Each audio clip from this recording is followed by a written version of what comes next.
500 বছরের পুরনো শিমুল গাছ কুড়িগ্রাম ফুলবাড়ির কালীরহাটে ইতিহাসের নীরব সাক্ষী। বাংলাদেশের প্রতিটি অঞ্চলে ছড়িয়ে আছে নানা ঐতিহাসিক ও প্রাকৃতিক নিদর্শন।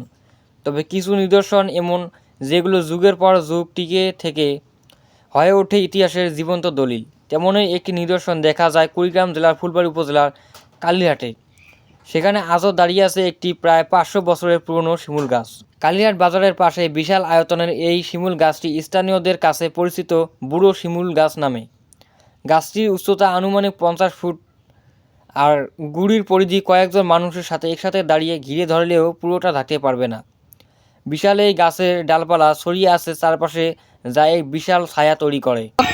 আমার জন্ম হয়েছে যখন বোধ হয়েছে যখন তখন থেকে অত বড় থেকে এই পর্যন্ত অতটাই আছে।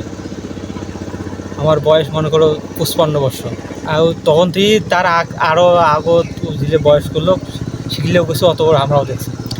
সাধু বলছে ওই গাছের নিচে দেখবার সাধু বলছে, হ্যাঁ বর্তমান উঠলে নাই, জঙ্গল আসলে তো ঘটনা আর কি। বর্তমান ওই গাছের ঠাল যদি পড়ে আমি নিয়ে গেলে তাকে স্বপ্ন তাকে ঘোরত দিয়ে যায়।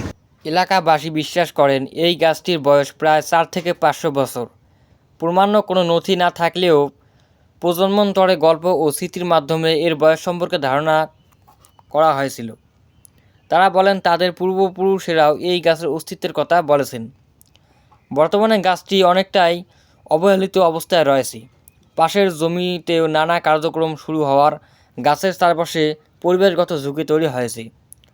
এলাকাবাসীরা চান সরকার বা স্থানীয় প্রশাসন যেন এই গাছটিকে একটি প্রাকৃতিক ঐতিহ্য হিসেবে ঘোষণা করে সংরক্ষণের ব্যবস্থা গ্রহণ করে। তারা বলেন এই গাছের আশেপাশে একটি ক্ষুদ্র পর্যটন এলাকা গড়ে তুললে সেটি হতে পারে এক অনন্য প্রাকৃতিক দর্শনীয় স্থান, যা স্থানীয় অর্থনীতিতে ভূমিকা রাখবে। SB television, Phulbari, Kurigram.